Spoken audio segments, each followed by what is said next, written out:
उपस्थित सर्व भाविक आणि सज्जन, सर्व समर्थ सेवेकरी आणि दूरवरून आलेले भाविक, आज गुरुवार दरबारचा कामकाजाचा दिवस. राज्याच्या देशांच्या सीमारेषा ओलांडून असंख्य भाविक स्वामींना नतमस्तक होऊन त्यांचा आशीर्वाद प्राप्त करण्यासाठी आपला बहुमोल वेळ खर्ची घालून आपण आलात. बरेचसे भाविक निर्माण होणाऱ्या आपल्या अनेक समस्या घेऊनसुद्धा आलेले आहेत. त्याच्यासाठी सुद्धा आज दिवसभरासाठी त्यांना वेळ दिलेला आहे आणि त्या वेळेमध्ये निर्माण होणाऱ्या सर्व प्रकारच्या ज्या वैयक्तिक कौटुंबिक समस्या असतील त्या कृपया आपण दिलेल्या पेपरवर लेखी स्वरूपात मांडाव्यात. त्यावर लेखी स्वरूपात आपणाला मार्गदर्शन करण्याची इथे विनामूल्य व्यवस्था या कार्यानं केलेली आहे, ते आपण लक्षात ठेवावं. त्याआधी या कार्याच्या अंतरंगाकडे वळताना या ठिकाणी प्रश्न उत्तर आणि मार्गदर्शक प्रतिनिधी आलेले आहेत. त्यांनी उभं राहून आपला परिचय देऊन आलेल्या सर्व भाविकांना आपल्या समस्यामुक्त चिंतामुक्त जीवन स्वामी कार्यातून कसं प्राप्त व्हावं त्याविषयी ते आपणाला दिवसभरासाठी मार्गदर्शन सहकार्य करणार आहेत.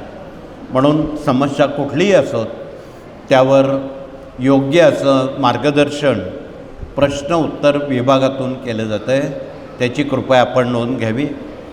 पाठोपाठ मूल्य शिक्षण यात काम करणारे गुरुजन प्रतिनिधी आलेले आहेत.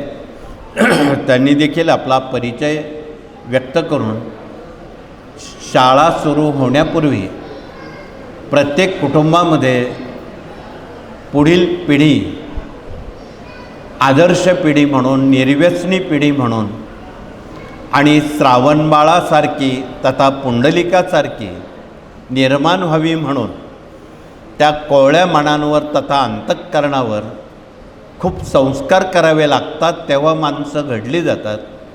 म्हणून कालच्या आठवड्यामध्ये आपण संभाजीनगरला एक महासत्संग शिबिर आयोजित केलेलं होतं आणि त्यामध्ये राज्यातले सर्व शिक्षक, पालक, गुरुजन, शिक्षण विभागातील सर्व अधिकारी यांच्या संगनमतानं आपण तो महासत्संग त्या ठिकाणी भविष्यकाळाला एक स्थैर्य, शांती,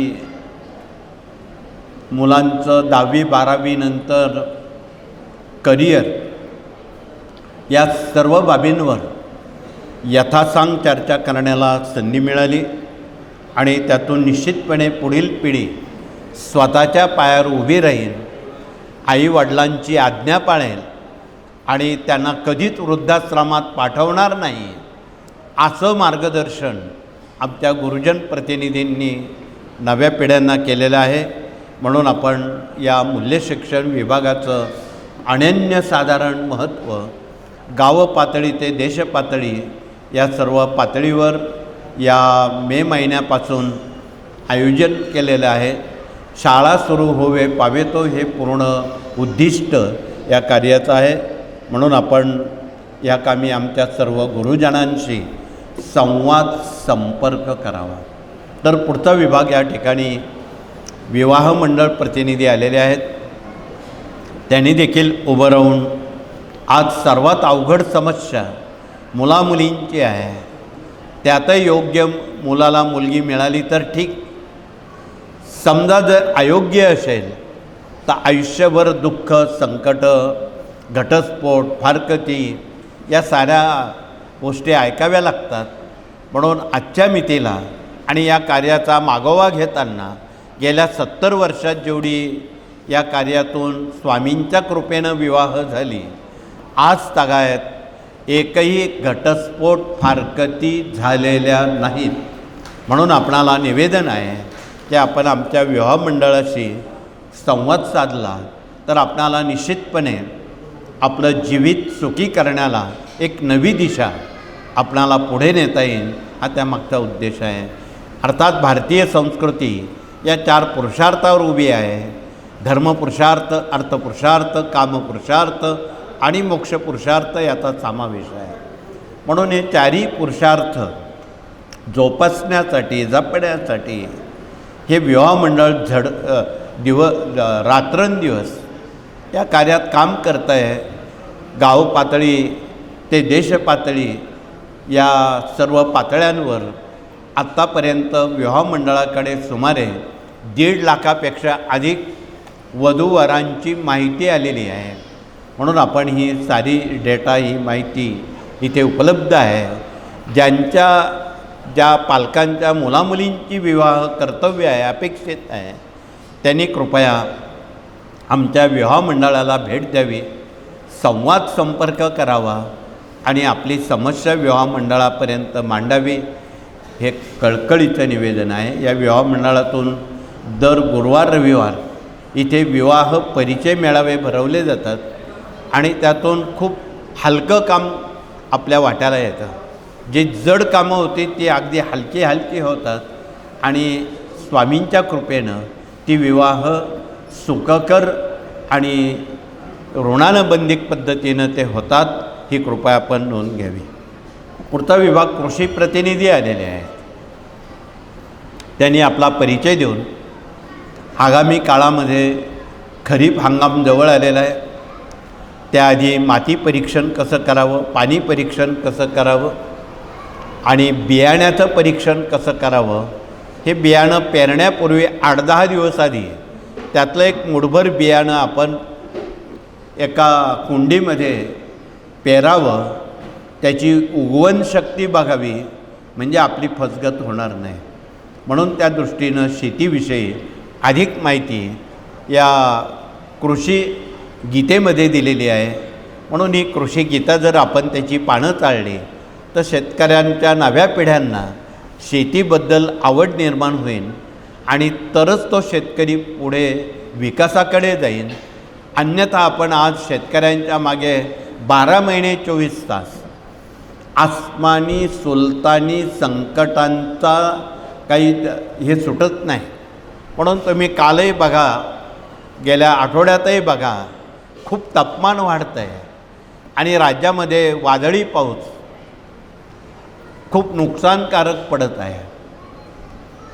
या सर्व बाबी थांबण्यासाठी या कृषी गीतेमध्ये काही उपाय दिलेले आहेत. वादळ थांबवायचं असेल तर इथे आमच्या याज्ञिकी प्रतिनिधीजवळ हनुमानाचा एक ध्वज आहे, तो जर आपण लावला तर आणि त्याखाली बसून मारुती स्तोत्र किंवा लांगुलास्त्र वाचलं, कसंही वादळ काही मिनटामध्ये 4-5 मिनटामध्ये थांबतं. का थांबतं? वायुपुत्र हनुमानजी आहे. वादळ हे फक्त हनुमानजींना ऐकतं किंवा थांबवता येतं. म्हणून आपण या ध्वजाखाली बसून वादळ थांबवण्यासाठी हनुमान चालिसा किंवा लांगुलास्त्र जर वाचलं तर त्याचा खूप चांगला उपयोग वादळ थांबण्यासाठी होतो. भूकंप कमी होण्यासाठी हे भूकंप यंत्र आहे. अलीकडे एक मोठ्या प्रमाणात भूकंपाची यादी आलेली आहे आणि त्याची तीव्रता 1 आणण्यासाठी हे भूकंप यंत्राचाही उपयोग गावच्या सेवा केंद्रात तथा गावच्या मारुती मंदिरात जर स्थापन केलं तर मोठे भूकंप छोटे होतात आणि वित्त आणि मानवहानी टळते. यासाठी याचा उपयोग कृपया या विभागातून आपण करावा, हे कळकळीचं आवाहन. असे हे 18 विभाग जनतेपर्यंत पोचले जावेत. म्हणून गाव तेथे केंद्र आणि घर तेथे सेवेकरी ही संकल्पना जर आपण रुजवली तर निश्चितपणे आपणाला या कार्याचा अंतरंग जनतेपर्यंत पोचवता येईल आणि हे सारं विनामूल्य म्हणून काम केलं जातं. पुढचा विभाग या ठिकाणी डॉक्टर लोक आलेले आहेत आणि ते तसे नाही. इथे दर गुरुवार रविवारी किमान 100 तरी कॅन्सरचे रुग्ण येतात, वेगवेगळे कॅन्सरचे घेऊन. ते कॅन्सरमुक्त, दुःखमुक्त, चिंतामुक्त होण्यासाठी इथे सप्तरंगी काढा आणि ही सप्तरंगी वनस्पती आहे. हिचा जर आपण वापर केला तर बिना केमो किंवा बिना सर्जरी बिना वेदना असणारा हा दवा आहे. याचा अनुभव असंख्य जणांनी घेतलेला आहे आणि तो जर रुग्णांपर्यंत पोचवला तर त्यांनाही देवानं दिलेलं आयुष्य तेवढं पूर्ण करता येईल आणि त्यांना निरोगी जीवन प्राप्त होईल. हा त्यामागचा मुख्य उद्देश आहे. आणि याच पार्श्वभूमीवर आपण श्री क्षेत्र त्र्यंबकेश्वरला गेले काही वर्षांपासून मोरेदादा चॅरिटेबल हॉस्पिटल आपण बांधत आहोत. सुमारे 1100 बेडचं ते आता अंतिम टप्प्यात आलेलं आहे आणि आगामी कुंभापूर्वी त्यातला काही भाग गोरगरिबांसाठी आपण मोफत विनामूल्य चालू करत आहोत. हेही आपण कृपया लक्षात घ्यावं आणि त्या ठिकाणी आपण भेटी द्याव्यात. आणि अनेक डॉक्टर लोक त्या ठिकाणी सेवा द्यायला तयार आहेत. त्यांना ही नामी संधी तथा पर्वणी आहे. या विभागातून आपणाला कॅन्सर आणि त्याचं निदान करताना ज्यांना घशाचा कॅन्सर आहे, ज्यांना ब्लड कॅन्सर आहे, त्यांच्यासाठी ही रानभेंडी संजीवनी आहे. ज्यांच्या शरीरात गाठी आहेत, मेंदूत आहेत, अन्यत्र आहेत, त्या गाठी घालवण्याचं काम हा वेखंड करतो. हा वेखंड देशी गाईच्या गोमूत्रात घासून प्राशन केल्यास तथा त्या गाठीवर लावल्यास 3 आठवड्याच्या आत गाठींचं पाणी होतं आणि कुठलीही शस्त्रक्रिया किंवा केमो करण्याची गरज पडत नाही. अर्थात ही औषधं थोडी कडू तुरट आहे, हे आपणाला डोळे झाकून स्वीकारावी लागतात, एवढंच त्यातलं मर्म आहे. आणि त्याची काही पथ्ये आहेत, उडीद, बाजरी, मका, वांगी हे जर टाळली तर कॅन्सर लवकर बरा होतो. म्हणून या सर्व बाबी औषधापेक्षा पथ्य महत्त्वाच्या आहेत. ते आपण कृपया समजून घेण्याचं करावं. तर पुढचा विभाग इथे वास्तुतज्ञ प्रतिनिधी आलेले आहेत. त्यांनी आपला परिचय देऊन वास्तूचं वास्तूपण आणि वास्तूमध्ये आपलं जीवन निरोगी राहावं, आपणाला स्वास्थ्य सौख्य लाभावं, यासाठी वास्तूचा अंतरंग ज्ञानदान 1 ते 4 ग्रंथामध्ये दिलेला आहे. बऱ्याच वेळा अवधानानं किंवा दुर्लक्षितपणामुळं बंद पडलेली घड्याळं, फुटलेली भांडी, तुटलेल्या चपला, फाटलेले कपडे, आग्नेयेला पाणी, नैऋत्येला प्रवेश, अशा जर काही गोष्टी असतील तर तिथे आपलं आरोग्य कधीही चांगलं राहत नाही. सतत दवाखाना, डोक्यावर कर्ज आणि सतत दुःख, क्लेश, संकट याचा सामना करावा लागतो. म्हणून आपणाला निवेदन आहे की आपण या सर्व बाबी कृपया सहानुभूतीपूर्वक आपण कराव्यात, समजून घ्याव्यात, आमच्या वास्तुतज्ञांशी संवाद साधावा. म्हणजे आपल्या वास्तूत तोडफोड न करता आपणाला वास्तूचं वास्तूपण चांगलं अबाधित ठेवता येतं, हा त्यामागचा उद्देश आहे. पुढचा विभाग या ठिकाणी कायदेशीर सल्लागार म्हणून वकील आणि न्यायमूर्ती आलेले आहेत. त्यांनी देखील आपला बहुमोल वेळ जनतेच्या हितासाठी, सौख्यासाठी त्यांनी दिलेला आहे. बऱ्याच जणांना कानूनची फारशी कल्पना नाही. ज्यांना कानूनची कल्पना नाही त्यांच्यासाठी हे विनामूल्य मार्गदर्शन, उदाहरणार्थ काहींना केंद्र नवीन करायचं आहे, बांधायचं आहे किंवा त्या संदर्भात काही विचारणा आहे, तर त्या दृष्टीनं आपण आधी त्यांच्याशी संवाद साधावा आणि त्यांच्याकडून मार्गदर्शन घ्यावं, हा त्यामागचा मुख्य मसुदा आहे. तर पुढचा विभाग या ठिकाणी प्रशासकीय कामकाज आणि प्रशिक्षण प्रतिनिधी आपल्यात आलेले आहेत. आगामी काही ठिकाणी प्रशिक्षण नामसप्ताह आहेत. आगामी 10 आणि 11 मे रोजी निफाड येथे नाथसंमेलन आयोजित केलेलं आहे. महाराष्ट्र राज्यातून सर्व पंथवासीयांना तिथे निमंत्रित केलेलं आहे. आपण एका विचारानं या देशाला, या संस्कृतीला, या राष्ट्राला पुढे नेण्यासाठी वेगवेगळ्या विचाराच्या चुली न मांडता एकाच विचाराच्या चुलीवर आपण जर हा विचार पुढे नेला तर राष्ट्र निश्चितपणे आणि संस्कृती मजबूत होईल. त्यासाठी हा सर्व खटाटोप सर्वांना एकत्र आणून आपण करत आहोत. आगामी 15 तारखेला सिन्नर तालुक्यात कारवाडी येथे एक सत्संग मेळावा आयोजित केलेला आहे. त्यातही महाराष्ट्रव्यापी सर्वांनी आपली हजेरी लावावी हे कळकळीचं आवाहन. त्यानंतर 5 जून ते 12 जून या काळात आपण भागवत नामसप्ताह गुरुपीठात आणि मथुरेला घेतो आहे. त्या ठिकाणी आपण मथुरेत हिंदी भाषिक मोठ्या प्रमाणात येणार आहेत, मराठी भाषिक गुरुपीठाचं मथुरेत येणार आहे. म्हणून आपण त्यांच्यासाठी ही सुवर्ण संधी आहे. ज्यांना त्यात भाग घ्यायचा आहे त्यांच्यासाठी उभे असणारे प्रतिनिधी जे आहेत, प्रशिक्षण प्रतिनिधी, प्रशासकीय कामकाज प्रतिनिधी, त्यांच्याकडे आपण आजच नाव नोंदणी जर केली तर पुढे आपल्याला सुव्यवस्थितपणे त्या उपक्रमात सहभाग घेता येईल, हा त्यामागचा उद्देश आहे. पाठोपाठ युवा पिढी प्रबोधन प्रतिनिधी आहेत, त्यानंतर स्वयंरोजगार प्रतिनिधी आहेत, पर्यावरणपूरक प्रतिनिधी आहेत, पशुगोवंश प्रतिनिधी आहेत, दुर्ग अभियान प्रतिनिधी आहे, माहिती तंत्रज्ञान प्रतिनिधी आहे.